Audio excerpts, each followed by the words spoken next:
All right, well, thank you very much, Dr. Gasic. Now we'll take some questions, and just a reminder to everybody that if you have any questions, you can type them in the question box on your screen and just hit send. Also, a quick reminder that when this presentation is finished, that you need to sign out to receive pesticide credits, and you'll do that by typing your first name, your last name, and the state for which you were looking for credits.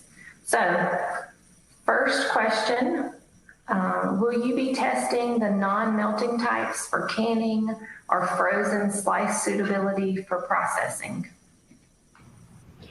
Thank you for the question, and it's a very good one. We do not discard fruit if it's not freestone melting, as is the prevalent, the consumers want that. We keep all of them, but for testing, for the canning and processing, we would have to have some help with the food department at Clemson, so that's an open possibility, especially since we do have some individuals that could potentially be very good for like salads, because the fruit is really firm and really crisp.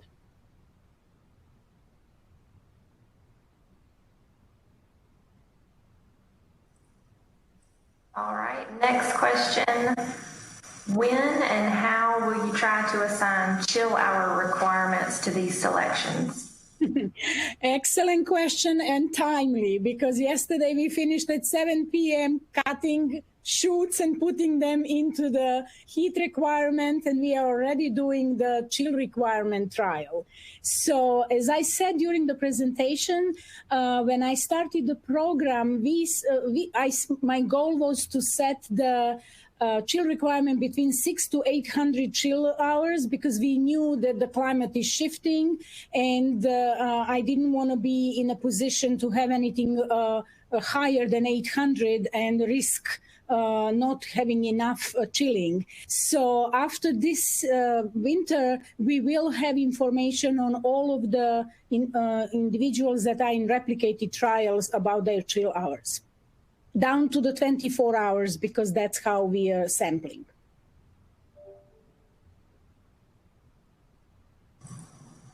All right, and the NC0745 selection looked to perform well in the low fungicide / organic slide. Would that be an option that you would recommend?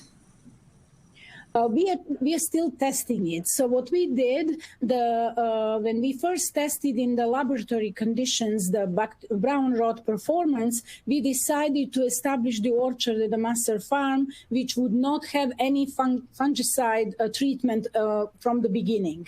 And then now that we have nicely developed trees, we are basically bringing fruit in the lab and just leaving them in the lab in the humid environment to see from the natural infection what is the tolerance of the fruit.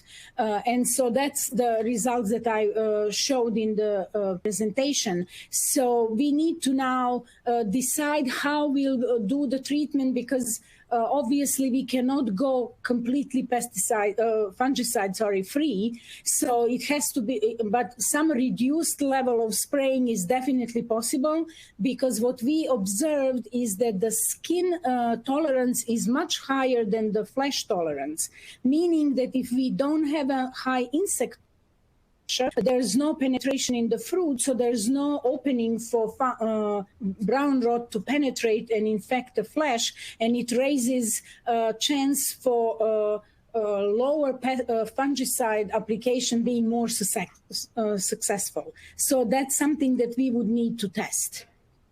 But that's obviously something that we are planning to do.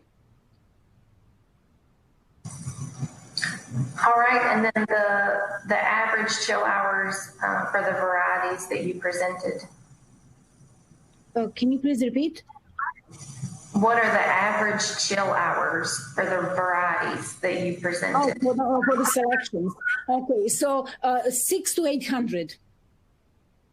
I don't have exact number that we know that's what their chill hours are, but exact number for the chill hours or units or whatever we want or portions, because we are now tracking all of that now that we have the new weather station at the variety block where Dr. Melgar is evaluating them, and at the Masser we can actually precisely calculate any weather change and related to the chilling. We are pulling them in the shoots in the greenhouse right now and evaluating when they start to bloom, so we'll know the exact numbers. All right, and then we'll do one more question. Any plan to test fruit buds for hardiness in controlled chamber freezing tests? Okay, we are planning with Dr. Melgar to do the test of the fruitlet freeze tolerance. Last year, because of the COVID, unfortunately, we couldn't do it, but we'll do that this spring.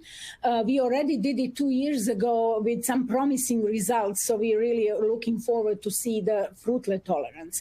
As for the bud, it requires big chambers because we need a tree. You know, even the small tree or that fruits has to be in the chamber, and so that's kind of a tough thing to evaluate. So we could potentially do that if the environment in the field provides the low temperatures, and then do some tests. But right now we are not planning to do the bud tolerance for the cold temperatures, just the fruitlet freeze tolerance. All right, thank you, Dr. Gasic, for answering those questions and for your presentation. And thanks everybody for asking those questions and for joining us for this presentation this morning. Again, just a reminder that these presentations are recorded, and so they'll be available until April 30th on this platform for you to go back and review if you would like to. So go ahead and enjoy the rest of your morning at the conference, and we'll see you later. Thanks.